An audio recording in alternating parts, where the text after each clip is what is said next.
PM Modi लगातार देश को एक के बाद एक बड़ी सौगातें दे रहे हैं। विपक्ष के लोग समझ ही नहीं पा रहे हैं कि जनता को अपने पाले में कैसे लें। मोदी सरकार का 11 साल का रिकॉर्ड उज्जवल है। लोग खुश हैं, राजनीतिक स्थिरता है, कुल मिलाकर देश ठीक चल रहा है। पिछले 11 सालों में देश में 25 करोड़ लोगों ने गरीबी को हराया है।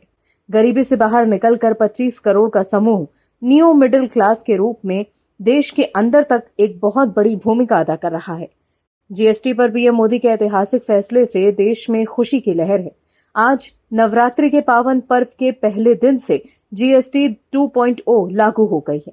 देश के लोग खुशी से झूम रहे हैं, लेकिन कांग्रेस के खेमे में मायूसी है। कांग्रेस के नेताओं के सोशल मीडिया पोस्ट से आप समझ ही जाएंगे कि वो कितने तिलमिलाए हुए हैं। वो चिंता में हैं कि पीएम मोदी को जनहित से जुड़े तमाम फैसलों की वजह से राहुल गांधी के द्वारा उठाए गए मुद्दे पर लोग भरोसा नहीं कर रहे हैं। राहुल गांधी ने देश के जेनजी को भी उकसाने की कोशिश की थी, लेकिन राहुल गांधी द्वारा जेनजी से की गई अपील के बाद जेनजी और मजबूती के साथ अपने प्रधान सेवक पीएम मोदी के साथ खड़े हो गए। इसके अलावा राहुल गांधी को उनके एक फेवरेट मुद्दे पर भी बड़ा झटका लगा। क्या है पूरी खबर, बताते हैं आपको इस रिपोर्ट में। दर्शकों, राहुल गांधी जो वोट चोरी का राग अलाप रहे थे, पर लोगों को अपने पाले में करने की कोशिश कर रहे थे, उन्हें हर तरफ से झटका लगा। राहुल गांधी सोशल मीडिया पर जेनजी से संविधान बचाने की अपील कर रहे हैं, लेकिन जमीनी हकीकत कुछ और ही है। देश के प्रमुख विश्वविद्यालयों के छात्र संघ चुनावों में एबीवीपी का डंका बज रहा है, जबकि एनसीयूआई लगातार हार रही है। एबीवीपी एक के बाद एक छात्र संघ चुनाव जीत रही है। अब हैदराबाद केंद्रीय विश्वविद्यालय छात्र संघ चुनाव में एबीवीपी का पूरा पैनल विजयी हुआ है।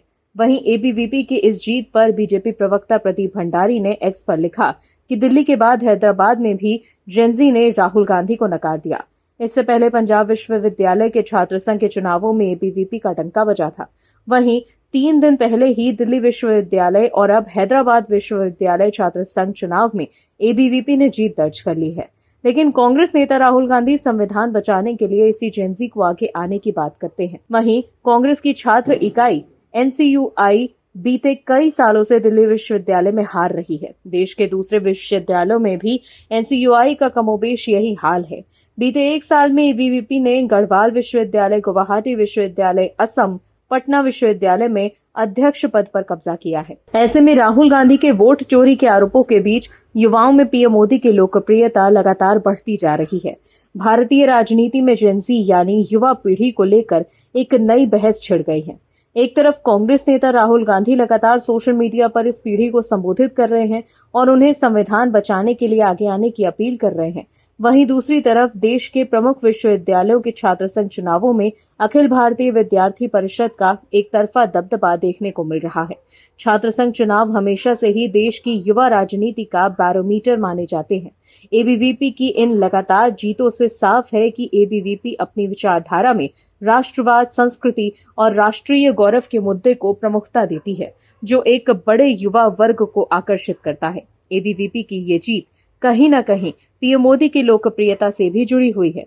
युवा वर्ग में पीएम मोदी की छवि एक मजबूत और निर्णायक नेता की है, जो युवाओं को पसंद आती है। वहीं दूसरी तरफ राहुल गांधी जो अडानी को लेकर लगातार आरोप लगा रहे थे, उस मुद्दे पर भी उन्हें बड़ा झटका लगा है।